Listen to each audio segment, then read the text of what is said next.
Up Gunners! Arsenal's bounce-back victory against Aston Villa was a big statement, especially considering the struggles we had against them last season.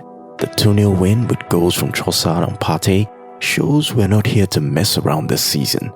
David Raya's stunning save might steal the headlines, but let's not overlook Ricardo Calafiori's debut too. Calafiori didn't start but came on later for Timber, who had replaced Zinchenko. Now Timber was solid, but Calafiori showed he's no pushover either. Gary Neville even highlighted how combative and strong Calafiori looked, especially in that little scuffle with Emery Martinez.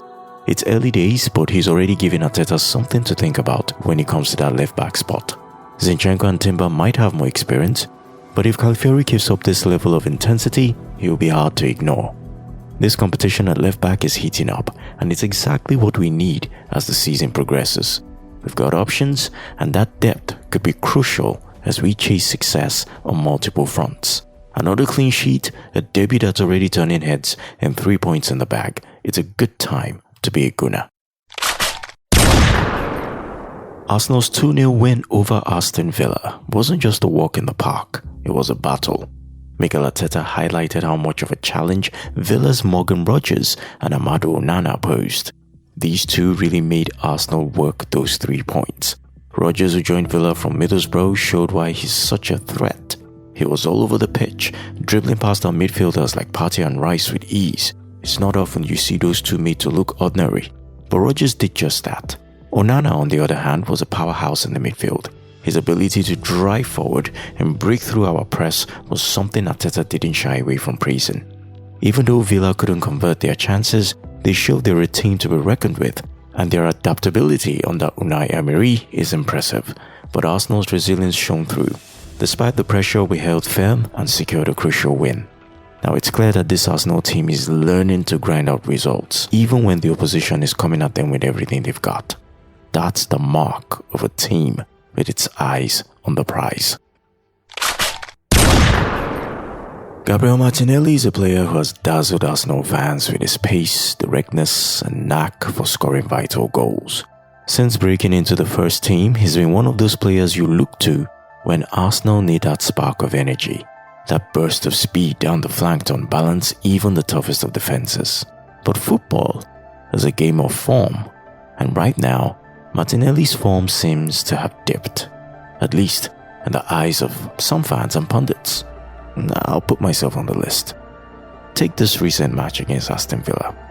Arsenal came away with a solid 2-0 win, but it wasn't without its challenges. Villa under Unai Emery is a team that knows how to make life difficult for their opponents, and for much of the game it felt like Arsenal was struggling to break them down. Martinelli, starting on the left wing as usual, was expected to be one of the key players driving Arsenal forward. Instead, his performance was pretty much lackluster.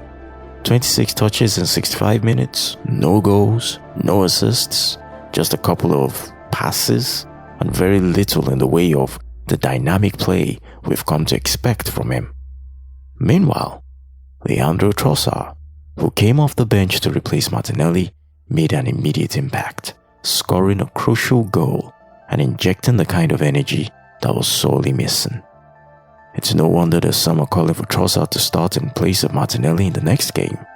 Trossard's ability to influence the game so quickly raises questions about whether Martinelli should take a step back, perhaps to rediscover the sharpness that made him such a fan favorite in the first place.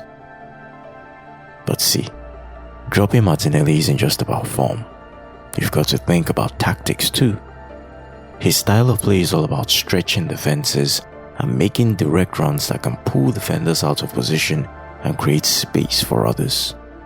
Even when he's not scoring or assisting, his presence on the pitch can change the way the opposition sets up, and that's something not every player can replicate. However, when he's not at his best, those runs can seem more like wasted energy than a tactical masterstroke. Should we drop Martinelli? It's a tough call though. On one hand, Trossard's recent performances make a strong case for him to start. He's been reliable, efficient, and effective, which is exactly what you need when you're gunning for the Premier League title. On the other hand, dropping Martinelli could send a message that his place in the team isn't guaranteed, potentially lighting a fire under him to regain his best form. In the end, it's a decision that Mikel Arteta will have to make carefully. With tough fixtures coming up, including clashes with Brighton and Manchester City, Arsenal needs every player firing on all cylinders. Whether that means giving Martinelli a rest or trusting him to play through this dip in form, only time will tell. One thing is for sure though, competition for places is fierce at Arsenal this season, and that's exactly what's needed to push the team to new heights.